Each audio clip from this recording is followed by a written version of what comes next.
So glad you could join me again for another episode. Up on City Hall Station, which is just blocks away from Booker's Barbecue Grill and Crab Shack. A little hungover. Why, what's the deal? Well, the whole Patron thing, we had to do the old suck, swallow, and spit all night long. So I'm recovering. I beg your I'm pardon? in recovery. Hello, Jakey boy. Hello, my friend. How are you? Good, paying homage today to Tony Esposito, one of the greatest all-time goalies and one of the funniest bastards you've ever met. I know. I've had him on the show. Gump Worsley was my guy. Yeah. And you remember what happened in Montreal because they kept Gump Worsley. And then Tony went to Chicago, yeah. Good move. Yes. Good move. Yeah. Awesome move. You ever get Tony Esposito and his brother Phil together? Yes. With who else is really funny? Dennis Hall. They kill his speakers. Absolutely fantastic. Bobby how Hall. How are things in Vancouver? Very hot, very sunny. Yeah. Was just over talking to the people that take care of the golf course, and they're laughing their asses off right now at some of the stuff that we did last week. And some of the neighbors around here who thought I was just this quiet, unassuming little Acadian boy from New Brunswick is not so quiet and unassuming anymore. And they're kind of like, what is that shit you had on there with that Gerry Forbes? Yeah, no, it's crazy. But what the hell, right? You told me don't worry about it. Honey, I thought he was a retired artist of some sort. Yes, that's right. Speaking of artists, there's my wife's work back here. Nicely done. Yes, you said you'd buy it for $800. I'll put that down. If I can get it in focus, I will. Absolutely. Well, I thought we'd start off the show today a little different with the cooking segment because they seem to be big now. The Food Network's killing it, and we had a retired porn star by the name of Chef Chelsea, and I said, well, what does a retired porn star do? When you're no longer there to get the money shot and your tits are down to your knees, life's pretty well over, unless you call somebody at the Food Network. And Chef Chelsea got a job, so we had her by just before she started to do a little stuff in the control room, and it kind of went like this. Grab a pen and paper. It's Jerry's recipe of the day. My goodness, the accolades just continue for Chef Chelsea. Just appointed executive chef for the Four Seasons Hotels. It was her nasty clam recipe that did it. Her Thank you. hot Scotch bonnet peppers that are done there, and she managed to. And also, in the same weekend, gets on as executive chef for Patron Tequila in their tasting kitchens. Absolutely. Boy, you're Wow. you're Well done. Is there chef. anything you can't do? Well, today a little bit because I'm a Why? little hungover. Why? What's the deal? Well, the whole Patron thing, we had to do the old suck, swallow, and spit all night long. So I'm recovering. I beg your I'm pardon? in recovery. It sucks and you swallowed it. Right. So I was at a tequila drinking contest, and I hate those lemon seeds, so I just suck it, swallow the tequila, and then spit out the seeds. Oh, you had me going there for a minute. I thought that's what you meant, though. Yeah. Yeah. So, I've got a lot on the go, but I still thought I'd stop by. What are you doing today? We're going to stuff my pork. What? But I do something a little bit different for the summer picnic. I knew you would, Chef. Yeah, I stuffed the pork with something special, so get your wieners out, fellas. Hang on a sec. That'll take a second here. Mine won't come out of the pack. Just, give it a little jerking slowly back and forth. It's back and forth there. Mine stuck too, Chef Chelsea. Okay, guys. No. Let me lube them up with a little butter. That'll probably help. Oh, yeah. There we go, right? That's a good They popped right yes, up. That's, Jerry, that's it right how's there. your wiener over there? Plump and juicy, just waiting for you, Chef Chelsea. Ooh, okay. Now look at that big hole I left for you Look at guys. that. Just Look at shove that. the wiener in one at a time. One is shoving Here we it, go. shoving it in. What do you call this method? This is called hot dog down a hallway. Hot dog down a hallway. It's a fairly big hole. All right. So keep stuffing my pork, guys. Ram it in. Don't be gentle. Woo. Wow, that's it. It's stuffed. Whoa. Whoa, what do we do now, Chef Chelsea? I think we need to take a little break. Yeah, I think we do. Then what you want to do is lube it up again All right. and ram it in the oven at 350. Oh, boy. How'd you enjoy those porkin', fellas? That was great. I really can't wait to take a huge bite of that. Chef Right Chelsea, there. if you use bigger wieners, is it tighter? You know what? It is, but that's all you guys had to work with, so we ran with it. Sorry about that. Oh, till next time, remember, we love to see you enter Chef Chelsea's kitchen, but it's better when you use the back door.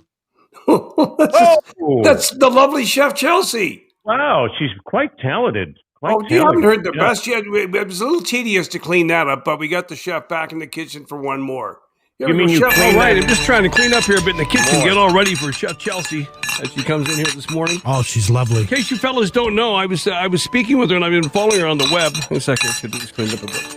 Following her on the web, she was up at the big polar bear roast and baby seal barbecue that they were having up in the Northwest Territories. NWT. Yeah, and she's back. Welcome. Thank you. Did you bring us something? Week. I did. You know what? I thought this morning I'd bring you guys something from my trip up north. Fantastic. And it's a Canadian specialty. Fellas, take a look at my beaver. Look at Go ahead. Look at that little bugger. Holy, it is gorgeous. Your beaver is so bushy and gorgeous. Thank you. You know what? You bet it is. Feel the pelt. Feel my pelt. We can do that? Are we allowed to do that? You're allowed to. Yes, you are, Steven. Stroke it like you want a little tail. Can I get a little tail? You know what? Not normally from what I hear, but today's your lucky day. Wow. What are we going to do with your beaver? Can we stuff it with pork? Jerry, that's exactly what we're going to do. I have to wash it up first, though. Okay. Trim my pelt, then stuff it with pork, and then you can eat it. Oh, you know what, Chef Chelsea? I went out on the weekend, and I have the pork. Can I shove it right in your beaver? You bet. It's ready for a good porking, you guys. Oh, boy. Here we go. Yeah, ram that pork in. And Red Dog, you're next in line for a piece of tail. Yeah. Yes. Wow, I love that. Oh, this is the best day of my life. I've always wanted to eat beaver. Thank you, Chef Chelsea. You know what, guys? Don't eat with your mouths full. All There's right, lots of beaver to go Oh, around. my God. Doing this tomorrow when we check out our big firm breast of chicken. It's the best beaver I've ever eaten in the whole wide world. Oh, she was a quality chef. Quality chef. Wow. Yes. Man, that's awesome. That is awesome. Is she still around, by the way? Chef Chelsea's still around, and there's still hope for porn stars out there. If you're retired, Right on. just call the Food Network. You'll get yourself a show. Well, you see, sometimes things don't go as planned, and you don't know what things are going to do. We had this thing called a gong show, so we would invite people up to audition in the control room before we put them on the big stage. Right, yeah. So anyway, we had the milkmaids came in, and basically the milkmaids, they were just called the milkmaids. They came in, and we had never seen them, so my promo guy just said, all right, they're coming in. And she had a pair of assless chaps, and they had this tearaway clothing stuff, and one was dressed up as a cow and cowbells. We had no idea what was going to happen. So roll this for a second. Welcome back. $20,000 up for grabs. Our final act of the day, and I think we need this. We have to have this. I want it. I gots to have it. If you've always had a secret thing for dairy farming, well, you're going to love our main event. In this corner, a sexy cow and bumless chaps. And in this corner, a crazy milkmaid in a tearaway dress. Oh, did she just pay? Oh. The milkmaid. What happened to her dress? Her dress is missing. The cow's running away. Oh, now they're spanking. They're spanking and bumless chaps. Bad cow. Bad cow. The milkmaid just accidentally took off her blouse. Oh, my God. Now she's mounting. The milkmaid is milking the cow. And there's a milkmaid on top of a cow. Oh. Her panties accidentally came off. Oh, my goodness. I am absolutely speechless. That was the What? weirdest thing I've ever seen. I think so. Are we going to talk to the cows? Do the cows like to speak? Give them some microphone over here and let's talk to the cows. Hi. Buttercup and Ginger Snatch. Yeah. Yeah, that was... I was shocked. We got on milking. Yeah, so have you worked on this for a while? No, this is our second performance. Really? Yeah. It seems so polished. Well, you milked that one to death. Oh, my God. Now, tell me, they obviously made the cut. They did. They did. They made the cut. They didn't win. No, they didn't win. No, who won? A guy with a giant milking penis that had motors in it and came on stage and was just vinegaring everybody on stage. It just. I hope you got sponsorship from Saputo. At least get some money out of that thing. Sure, we'd be happy to sponsor that. That or Dairyland, one of the two would be all over it. Yeah, 2% homo. You and I both did the same sort of bit. We did a thing called Wake Up Wally. No, you got me in trouble, is what I did, because I heard you were doing it. Yeah. When I did it, it didn't go well. When you did it, you got in shit as well. I got a lot of trouble from the Canadian Broadcast Standards Council, and they said it was sexually explicit. So what we would do, I guess you can figure it out. They'd go a little south under the covers, and if Wally was having a snooze, it was their job, the wife or girlfriend or both, to wake up Wally. So we had to put that one on hold. That lasted 3 weeks until we got caught on that one. And then we thought, well, we're not going to give up. So why don't we torment everybody? So if you've got a huge bucket of ice water, you've got a cell phone, and the prowess to be quiet like a serial killer, and the demented mind of an assassin. And you've got all those things together, and you got an idiot on the radio that's going to put that all over the air so people can hear it. And you go into your mates or your roommates or your parents' bedroom or your kid's bedroom, and you surprise them. It sort of sounds a little bit like this. Someone hung over from the game, pounded back the pints last night, and Pete's out there. Pete, what's your brother's name? It's Dave. Okay, so stand back. So they usually take a swing, and then it's followed by 3 or 4 words that you probably didn't hear since your team lost. Okay, exactly. Are you all set to go? Oh, you bet. Okay, hey, phone down beside the head, then let him have it. Okay, hold on. Here we go. He's going in.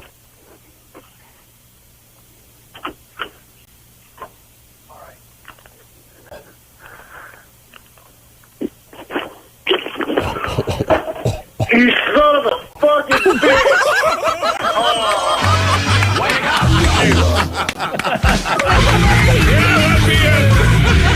I didn't hear him. Happy Monday! Yeah, that went really well. God. Yeah. So we do that. We do that Mondays and Fridays and wake people up. And unfortunately, we do it live. So normally that kind of stuff would get on the air, but we just answer for that later. See, I thought I deviated a little bit because I tried Wake Up Wally. It went well. Got Pink Floyd tickets, and then we decided to go with Wake Up Wanda. Oh no! So Buddy goes under the sheets and he wakes Wanda up, and she's just loving it, right? She's just going, "Oh my God, this is fantastic!" But what happened was this guy, that was like a one night stand, and it didn't go very well because he found out where she worked, and she was on the radio and didn't get her. No! Yeah, so he followed her into this night and day restaurant. Then she called me up crying. This guy won't leave me alone. I'm going, oh my God. So I had to go down there and talk to her in person, tell her I was sorry. I got the other guy to just lay off. He's not interested. But it made for titillating radio for a while. Oh, absolutely. They just we had to sit down write. It was hard to write apology letters for stuff like that because, I mean, what do you say, right? It is what it is.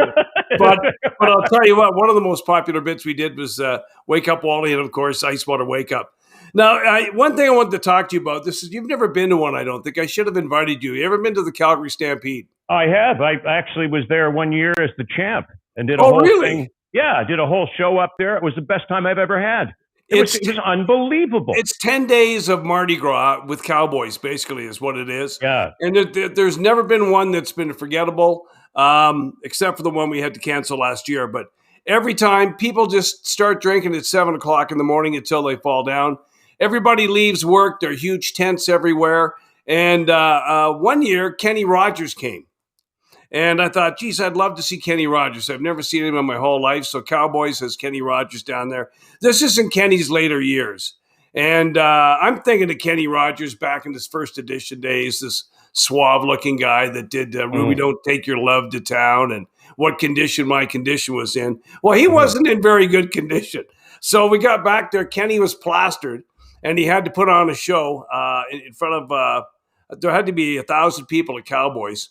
Everybody's in their luxury suites and everything. Kenny was great during the whole show. He'd sing about 15 songs. He'd go, you'd think old Kenny would have run out of tunes, but holy shit, here comes another one, right? So Kenny got a standing ovation. But we had a little problem about 15 minutes before the show because Kenny was belting back some tequila backstage with all the boys. He's actually a real good guy. And unfortunately, Kenny shit himself. Lady, you're my knight in shining armor. And Kenny shit his white pants.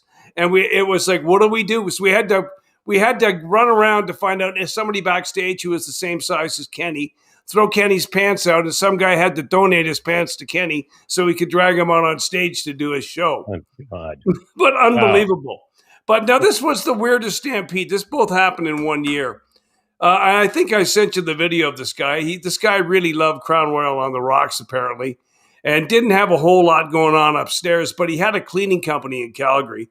And this idiot managed to strike a chord around the world because nobody could believe that anybody would actually do this. This guy went and got his buddies, got a helium company, and bought a bunch of huge balloons, tied them to a lawn chair. Well, I think we interviewed the guy, but it's not as good as the actual video. I think the CBC did this. Watch this. Lifted by helium balloons. A Calgary man flew upward into the sky last night on a chair. It was incredible. It was the most surreal experience I've ever imagined. I was just by myself on a $20 lawn chair up in the sky above the clouds. He soared for about an hour, covering more than 10 kilometers. The chair was shaking, and I was looking down at my feet dangling through the clouds and at a 747 flight taking off, and a few landing. Like I saw a WestJet flight go right below me at one point. He was aiming for the Stampede, hoping to draw attention to his company. His flight landed him off mark in a green space about a kilometer away and also into trouble. Today, Daniel Boria faces a charge of mischief causing danger to life. When you're taking people's safety into account, especially when you're talking about the Stampede and the hundreds of thousands of people who are on the grounds any given day, that's not something that that any justice will take lightly at all. Police say he could face more charges for endangering other flights and flying across the city. Can you imagine? Who pulled the stunt in the U.S., flew over fields and shot down their balloons. Boria instead abandoned his chair and parachuted. Police call it reckless and say he could be fined. No, I think he'll end up out of pocket quite a bit. Probably would have been cheaper to get a billboard. It's disappointing that they're pursuing it that heavily. I thought it was quite creative. Boria spent upwards of $20,000 on the stunt. He says it was worth it. Boria will appear in court next week. Kate Adak, CBC News, Calgary. Good Lord. Where is my pellet gun? I would have been up there with a pellet gun, and he's a balloon knot. He's a balloon knot. You look like an arsehole. If you could have flown over the Stampede and everybody got, you got $20 and a pellet gun, then you could have had another arcade. Shoot down the balloon guy. Unbelievable. But the guy landed safely. He jumped out of the chair with a parachute and managed to land safely. But one thing I will give him, he got into every single party for free. He was the hit of the Stampede until this girl showed up. There's a young lady by the name of Alex Fruilling who we interviewed, and I think half the rock radio stations across North America did, because she got famous for the wrong reasons.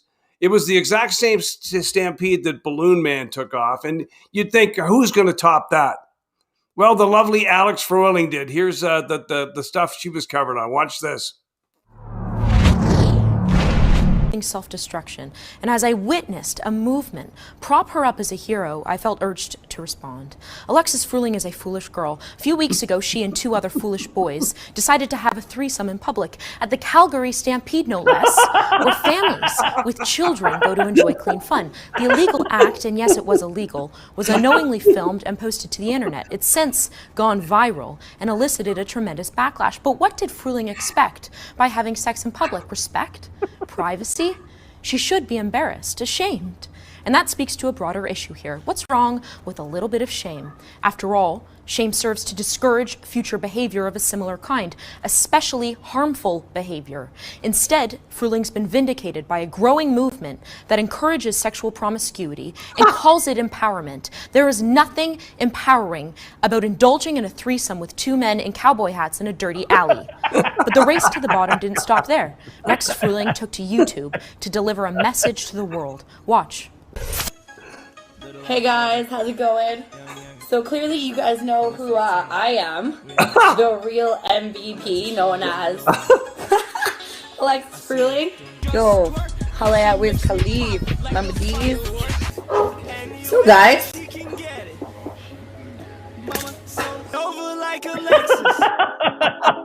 That there is a confused 20-year-old girl whose life has been greatly damaged, and yet she's been dubbed a hero. Vice magazine called her a hero woman and wrote, in a society that blames and shames women for sex acts, but expects those same women to please men sexually, what choice does she have? I'd say she had a choice, wouldn't you?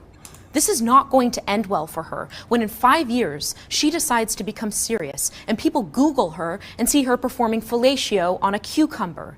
Yet she's been propped up by the slut walk ideology, an ideology that tells women they don't need to manage risk and that teaches girls it's cool to be sexually permissive. It is more harmful in the long run to women who end up as victims of this ideology with multiple partners and unplanned pregnancies. As you get further down the rabbit hole, you're unfulfilled, victimized, exploited. This is just the beginning. It seems empowering, but we know how this ends. We've seen how this ends. People should strive to be respected and valued for their ideas and the things they accomplish, not for this. The problem with modern feminism. So she's working at the produce department at Sobeys now. I just got it. Somebody just wrote in. Isn't she the news director for Rebel now? But anyway, she said down the rabbit hole. No, I think it was something other than the rabbit hole. Like, it wasn't a rabbit hole. It was unbelievable. That is some crazy shit right there. And I remember we were just doing a show. I didn't mark this down. It just kind of flashed back at me. And we were downtown, right down in Howe, Georgia, and the Four Seasons Hotel was right across the way. I was doing the afternoon show. And the sunlight used to go right into the room. So you could see everything in the room. Nothing really going on. All of a sudden, the whole building tilted because everybody was looking at this one window. And there was a guy filleting another guy in the window. No. So we're just going, no, it's just going. I'm going, and I'm trying to describe, you're not going to believe what's happening here, but apparently the whole city's afire right now. There's a guy who obviously came in to fix the CD machine or something and said, hey, well, I'm here now. I might as well blow you. So the guy does it. And then he gets up and then sits in the chair and the other guy reciprocates.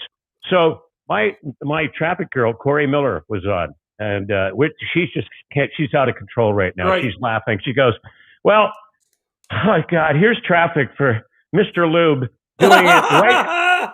And the slogan was doing it right in front of your eyes. Honestly? Oh, too funny.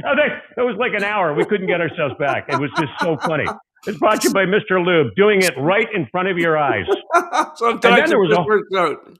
Yeah, it just works out. And funny enough, it became a real thing where people started to have sex in the office in open spaces because we started talking about it.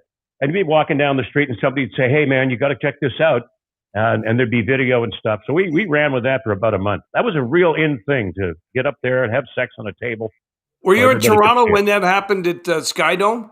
Remember there was a guy banging a girl senseless at a Blue Jays game right out the window? And the whole, think of that. How many people are at a Blue Jays game, turned around and watched that instead of the baseball? Yeah, that's crazy. I wanted to play, when the Olympics were here in 2010 in Vancouver. Did you have a chance to get down there?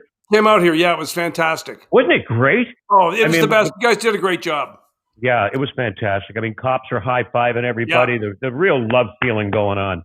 But there's one event that they didn't cover because, there's a lot of, people will go for food in the dumpsters. But they actually had the Olympic dumpster diving. I don't know if you saw that. They didn't televise it much, but maybe Rook, can you take us back there for a second? Hopefully. Okay. Standing by for audio. The audio. We'll mark that down as E3 for Chris Rook. That's an E3. E3. Yeah, because it was tough to even to sneak into tents at that thing. It was unbelievable. Because of course you had to be VIP'd everywhere to go anywhere if you wanted to get into the good parties. But it was. We went there with the radio station, and it was a pretty amazing time. Went there for the World Fair too. Yeah, it was neat. Yeah, the weather was so fantastic in February. It was like back at 18 degrees. And now nobody wants the Olympics, so there you go. Well, I think Vancouver's going to go and make another plea to get them back here. Well, the only thing that makes sense with the Olympics is in fact you already have the stuff built. You have the infrastructure where where it doesn't cost you all that money, and you can just go ahead and do that stuff. Because now, when we had the Olympics here, it's so antiquated now that all the bobsled guys and everything have to go to Vancouver to actually look after things now because the bobsled track here they took down. So yeah, Vancouver would be the logical place for it. Oh man! And then when they had to ship all the snow in for the moguls, when the Canadian who won gold, he won gold on the mountain, but all these people that were being shipped up there had to be turned around because it wasn't safe for them to go to the mountain. All those tickets not refunded. But they had to put hay bales in the snow and everything. It was quite a crazy thing. And who were the actual dumpster divers? We're still waiting for them right now. I didn't get the names. We're about ready to. And I think maybe Chris Rook is on your payroll somehow. You're just getting ready to fuck my bits up. Oh, your bits are going. Look, I don't know if you can see this, people. Right here. This is what Gerry, apparently type A, fucking types the whole show out. Here's my bit right here. Gong show, Olympic dummy. I have 2 bits. And then the third one, hopefully we can get the stoner Cody in. Okay, here we go. Here's He's the got Olympic. it. Thanks, Jake. I'm Pat Van Patten. And I'm Jack Jackman. And welcome, everybody, to the 2007 Olympic dumpster diving qualifiers behind the Four Seasons Hotel in beautiful downtown Vancouver. Vancouver's always been a hot spot on the dumpster diving tour, but according to the Downtown Vancouver Business Improvement Association, this may be the last year of competition in Vancouver, Pat. Well, we can't control what happens tomorrow, but we can appreciate what we have today. And aside from a light rain, dumpster conditions are the best we've seen in over a decade thanks to the garbage strike. And what a lineup we have today, Pat, beginning with our first competitor, Mitch Strongfellow. This is his rookie season, and he'll be attempting a double back hog growler full twist from the second level of the fire escape. And here's the jump. Oh, he nailed it. The young Mitch Strongfellow has set the bar high right out of the gate. Next up, the wily veteran and everyone's favorite, Dumpster Dan. He legally changed his name to Dumpster Dan in the early 60s, where the sport wasn't even a sport. You there, Jer? Yeah, I'm still here. Yeah, that's good. Okay, we didn't get to the fucking money shot. Nobody vinegared on that one, but I'll tell you what. Jesus Christ. Oh, my God. So all these guys are on your payroll. All right, see, I got another bit coming down here, guys. What time is it? Yeah, it'll be down about 10 minutes if you can get it on. It's called Cody's Radio on Air. He's a stoner that I have on the air. Anyway.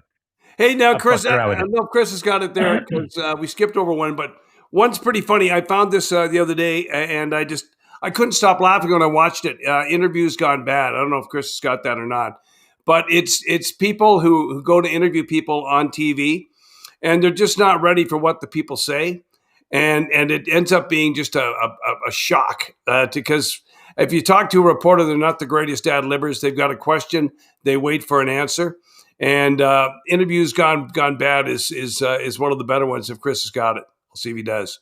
Here's an actual customer out here. What's the best kind of firework to buy? Wouldn't you like to know, weather boy? She came to the door. She said, well, I was on the phone cooking me and my baby some breakfast. And she said, hey, something wrong. It's popping. I said, what? She said, yeah. I said, no. So the girl come downstairs. She come out her apartment with her baby with no shoes on. I said, oh, girl, it's cold outside. She said, something ain't right. I said, oh, man. She said, oh, man. The building is on fire. I said, no, what? I got my 3 kids and we bounced out. We ain't gonna be in no fire, not today. You have no idea why you've been arrested? No idea, sir. Why you got hair coming out your nose? Is there anything your mom or anything like that, or anyone you know? My bad, Mom. My bad. I'll be home in a couple days. Were you hurt when you were running away from? I'm a bite. My neck. He tied me in the neck, boy. All right, well, you have a good one there. What's your name? Now, yesterday morning, I came out into the front yard, and the dogs were across the road. And as soon as they saw me, they came bounding over. And I just ran into the front door.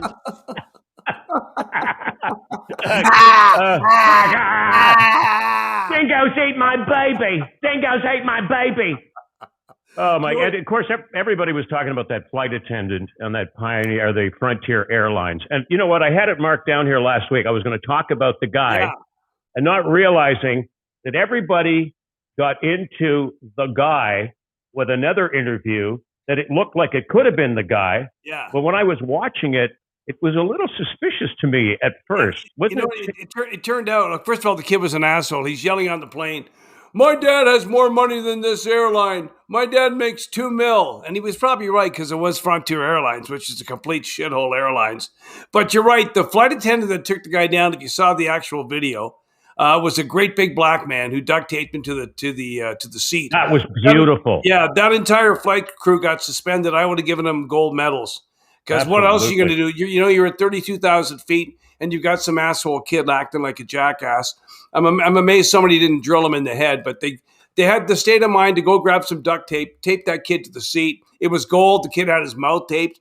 And then the black guy came in, and then everybody thought that the guy that was on the next video we're going to show you was the flight attendant, when in fact, this guy is a super duper YouTuber. I follow his stuff.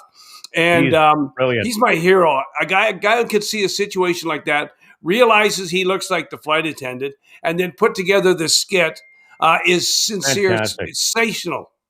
Yeah, let's roll her. Now understand something. I'm a flight attendant. That means I attend the flights. Sometimes our job has us attending to crazy people. If you push us too far, you're gonna have to attend this ass whooping. You see, because on this particular flight, I'm sitting in the jump seat and I'm just looking at him act a damn fool. He's spitting and cussing and going crazy. I say, that's enough. I got up and I walked over there. And by the way, this man smelled like a pack of Marlboro cigarettes, 4 shots of Everclear alcohol, and regret. So I know something's about to go down. At this point, he touching all over my coworker's breast. And where he f***ed up at is when he touched my titties. Because I don't play that. So what I did is I took out the duct tape. I said, he got scared, started stuttering, say, hold up, wait a minute, something ain't right. I said, yeah, we about to mummify your ass now, boy. So we wrapped him up. Better than any Christmas present you ever see. He won't be coming on no more Frontier flights at all. Happened again yesterday. Happened again Yeah. yesterday. There was another guy had to get duct tape yesterday, so this is going to be protocol on planes from now on. Have you got, got the seatbelts done up? Who's got the duct tape? Because I guess other assholes are getting duct tape to seats now, which is I'd pay extra $200 to be on that plane. 3,200 incidents in the past year. It's Because gone crazy. alcohol goes crazy. Here's a Scruff Connor story. We were on an airplane we were going to fucking California, and he came out of the can and he had a Kotex pad on his head. Well, of course he did. And ketchup all over his face. Hey, what's going on? Oh, God. Scruff Connors. Love you, Scruff. Miss you. Up there in heaven, he's listening to us right now. I'm wondering if you've had lots of stoners on your show, right? Oh, tons, yes. Right? Like, they're so funny, right? I just got somebody just emailed here. It said, Cody the bong smoking surfer dude. Love you, Jake. That's from Nikki Oman. All right. Yeah. If we got Cody here, let me understand this guy. He just came onto the show and he developed this character, and he smoked a lot of pot. A lot of pot. I think the hotline's ringing. Oh, yeah, he looks like hello. Cody, what's going on? Hey, so a few weeks ago, I started twittering, right? Yeah. And ever since you mentioned it on the radio, I've been flooded with hundreds of new followers. And I just wanted to say thanks, bro. Yeah, you're very welcome. How do you get on that? What is your thing to get on there? It's a bong smoker? Yeah, it's at Cody Bong Surfer. Oh, Cody Bong Surfer, at Cody Bong Surfer. Well, you're very welcome. You're welcome. Yeah, hey, bro. Yeah. Do you think one day I could talk about it on the radio with you? What are you talking about? You're on the radio with me right now, Cody.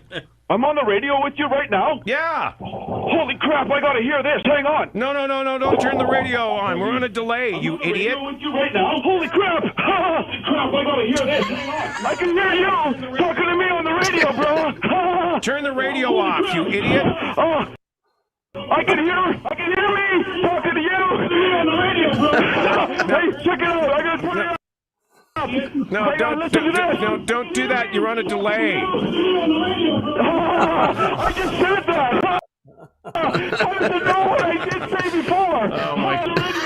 Okay, that's enough. Okay, goodbye. Oh, what? Goodbye. Okay. Did you say bye now, or was that before? What did you say bye now? Say goodbye. And that's the funniest thing I've ever heard.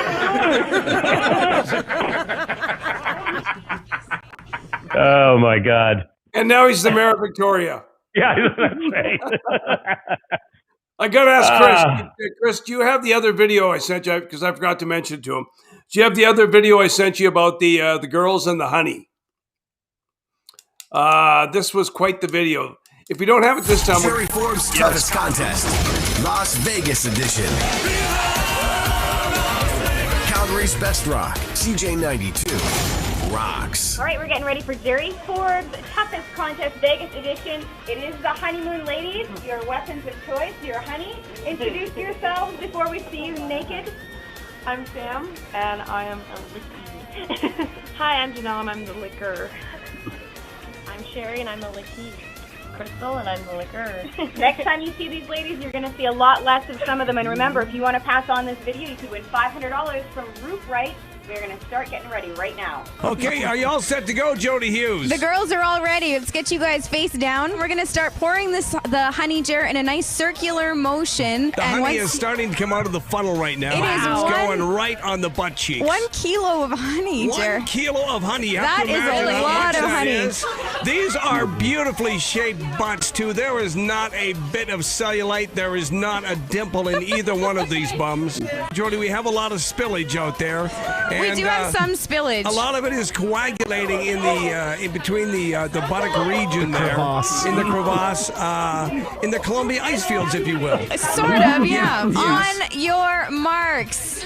Get set. Tongues out. Go. Okay, now. Oh, look at that. Yes, Oh, my. baby. Yeah. Oh, they're like, these are deep strokes, These are Jer. deep strokes of the tongue. They are going at it hard, ladies and gentlemen. It's like licking a Oh, wow, we're getting old ice cream excellent cone. coverage already. Coverage is unbelievable. Believe me, folks, you want to become a Rock Rewards member and grab this video because it's going to go all over the place just like the honey's going. The gold is for the honey and the green is for the money that's going to send one of these girls to beautiful Las Vegas, Nevada. Jer, I think we may actually have a winner on our hands. All right, what is the deal? Explain to me, Jody, what went down and how do we determine our winner? Well, we asked for somebody to lick clean, and I'm pretty sure that Janelle and Sam have pulled this off. They are as clean as that is going to be, as unshiny as possible. Unbelievable, ladies and gentlemen. We do have a winner, but there's no loser in this contest as 4 beautiful women got down. 2 kilos of honey poured all over the crevasses and those beautifully shaped melons. The 2 moons that were sitting down there. We have a winner. We have 2 wonderful ladies that are going off to Las Vegas, Nevada. Ladies, come on over here. Let's relive the experience a little bit, Jer, and how did it feel to get licked clean? It felt lovely. You said something that I was surprised at. What? That you want to do this again. You see? It was great. I'd do it again for another trip to Vegas. Sweet. Or just on a Friday night, maybe? Sure, why not? Calgary's best rock, CJ92 rocks. Now, Jake, there were no losers in that contest. Let me explain. None. The other None. girl that was being licked, not the lick, she'd be the licky, I guess. That girl is Sherry Nicole. She later went on to become famous when a prince by the name of Harry flew in to do his training in Suffield, Alberta. And Harry was out one night and got absolutely hammered and ended up at a house party. And the recipient of his love, we don't know if anything went on. She never admitted it to us, but we had her on. Prince Harry's first love was Sherry Nicole Cimbalesti. And that was the girl who was so everything worked out good for her. She was on Inside Edition, Extra, you name it, all the newscasts and everything all across the United States and the United Kingdom. And she became a little superstar and has moved on to opening a modeling agency, I believe now, and does photography. She's given up her honey stuff, but a very successful girl. Time to polish the royal scepter. Yes, indeed. Time to polish the royal scepter. Oh, that was the story of the month in Calgary. That when Prince Harry was here, that he met a local girl. It's love, Love, he married a Canadian girl, didn't he? Canadian. She was Canadian. I'm not sure if she's Canadian. I know she shot Suits in Toronto. Oh, okay. She was on that show. Not Canadian. All right, but then they came up to Vancouver here and stayed for a while and decided that L.A. was a little better. You saw the Oprah interview. Yeah, you see the Oprah interview. I mean, and she went, "What? Yes. Well, you're married into the royal family. What'd you expect, right? Exactly. I thought we'd maybe wrap up here with a champ, because we did this thing called it's called On the Record. So we get people, all the mayors, the police chief. Jimmy Chu was our police chief, really? just like the shoes, just like the Chews. Jimmy Choos. So we got the champ to come in, and he spun his favorite record. So we'll roll that there, Chris, and find out exactly how that went. Yeah, this is live on the air with the champ. The No Show Bro Show. This is exciting. Oh, yeah. This is a real thrill to be working with the champ. It's good to be here, guys. All right. Well, I saw your hands on Meaty Beady Big and Bouncy, and I know you want to plick a plick. Oh, there's one there. Okay, take it easy, champ. But just tell me exactly. Just tell me, what does the Who mean to you? You love the Who? Well, who doesn't like the Who? I mean, my God, what a band. Unreal. You got Pete Townsend, you got John Entwistle, Roger Daltrey, and Keith Moon. Yeah. But everyone's always going on about how wild Keith Moon was. Driving his cars into pools and trashing hotels. Yeah. Well, the fact of the matter is the only thing he was busy doing was getting his ass kicked by me. No. He couldn't walk 5 steps without saying something stupid. And I was there to throw him through the wall every time. I used him as a battering ram. That loudmouth bastard, he's a hell of a drummer, though. I remember one time we got vinyl playing everywhere. We had turntables, we were in the studio, and we were sitting around kicking around. And he walks in, and I'm playing one of my favorite songs, Happy Jack. He says, "Hey, champ, I hate that song. Get Happy Jack off." He said, "Get Happy Jack off." Well, I lose it. Somebody's going over the moon, and it's going to be you, little Keechy Weechy. Here comes a snare, right to the uppercut of his chin. Here comes the bass drum to his balls. I'm hitting his hi-hat with a bunch of sticks. His nostrils are flaring up. He doesn't know it's his old Britannia. He doesn't know where the hell he is. Down on the ground, I said, "How's that, you little scrawny punk? How's that for Get Happy Jack Off enough for you?" Ever since I've been the champ on the record. A classic I haven't heard. You haven't heard that one? I didn't hear the old Happy Jack, no. Yeah. I guess you're not allowed to play the music on the internet, are you? Oh, no, you have to pay for that, I believe. Yeah. Okay. Well, that's coming out of anything your over pocket. 30 seconds, and they make you pay. Jeff Bezos doesn't have enough money, and neither do Yeah. folks. Bill Gates hasn't got enough. And Right hey, Jeff, on. did you have another champ? There is another champ. You want to hear another champ? I want. Yeah, go ahead. I don't know if you want to run it right now. Hey, everybody, it's me, the champ. Years ago, track and field seemed to be on the verge of being a huge spectator sport. I was approached to start something called the First Champs Games of Champions. We'd get all the top names in the sport to compete. Well, this didn't sit too well with Harry High Jump Pitts. He was a former track star who was already running a competitive meet in town. He asked for a meeting. He got straight to the point. He said he had the experience and the expertise to run a first-class event, and he had proved it. There was no way mine would measure up to his. Well, these were fighting words, man. I told him that by the time we ran our event, his would look third class. So he gets pretty red in the face and says, "Hey, champ, as much as you want to, you'll never beat my meat." I said, "Pardon?" He said, "As much as you want, you'll never beat my meat." Lose it, stop! Head fake him with a mock-up of the logo for the Champs Games, and the idiot goes for it, heater, smoker, solar plexus flurry. As I'm holding his arm and whirling him around, I'm doing the hammer throw. There he goes. I said, "How's that, Pitts? Is that as much as you want? You'll never beat my meat enough for you." Ever since I've been the champ. Well done. Yeah. Hey, you got to get a bet on tomorrow night's football game. Oh. We got the BC Lions in town playing the Calgary Stampeders. Let me tell you first something about this game. I used to be the on-field host for the Calgary Stampeders, and much to the chagrin of the older fellow that ran the stadium, because the guys that hired me were the guys that owned the team, so they wanted entertainment between the games. So I spend most of my time insulting the other coaches, the fans. Saskatchewan's in town. I'd say there's 43 John Deere tractors with the lights on out there. Would you go out to the fucking parking lot and shut them off? You're polluting Alberta. And when you're done, drive them home. Get the fuck out of here, right? So I'd be insulting people at the football game. And finally, it came down to the alumni night. And Marshall Toner, who is now a successful commercial real estate guy here in town, used to play tight end for the Stampeders. And he dared me, so I'm doing the introductions over the loudspeaker at McMahon Stadium. And it's CFL Alumni Night, and tonight we're honoring some of the greats of the Calgary Stampeders. Number 75, Stu Laird. And then he says, go ahead, do it. I said, and who can forget from the 1961 Calgary Stampeders? Left tackle, and also played tight end, number 69, Huge Organ. And fucking both benches just shit themselves. People in the fans start laughing. Gerry's called right down to the office and reprimanded. But I got a Huge Organ on TSN all across Canada. Nice. We did an alumni thing for the BC Lions out here in Angela Mosca. Remember him? I remember that.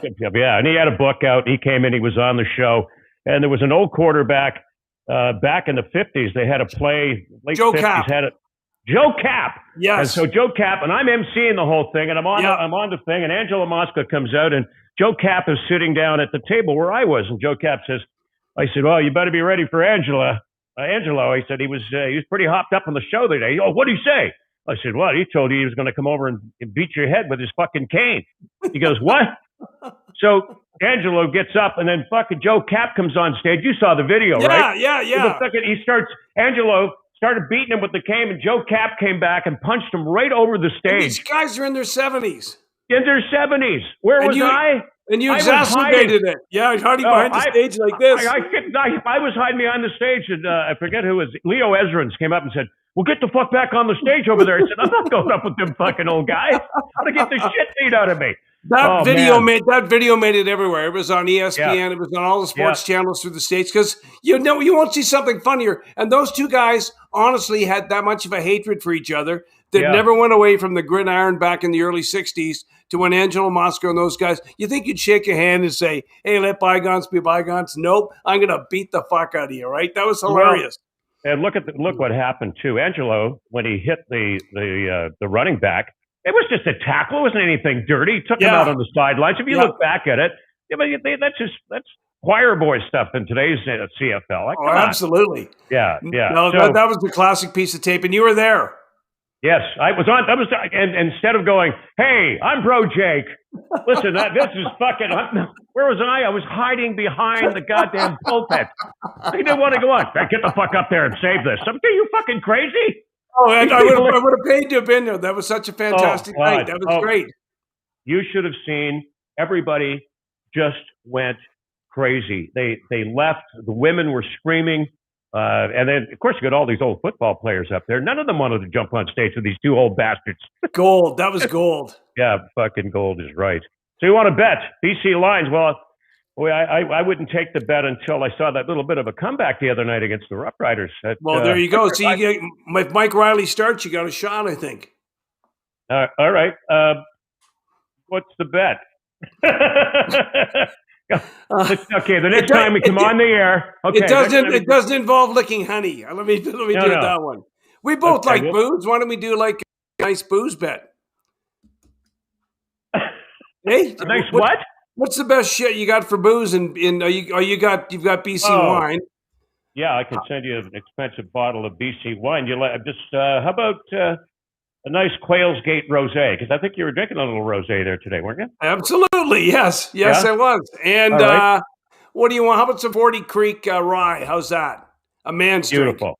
Drink. Okay, we got a bet. All right, go Stamps. You're supposed Come to on, go Lions. That's right. There you I know. I go. Well, till next week, everybody. Thanks a lot. Good seeing you again, Jake. Yeah, it's good seeing you, Jared. Goodbye, everybody. And thanks, Rook. Thanks, buddy. I'm sorry we screwed you up. Yeah, let's. He's on your payroll. I know it.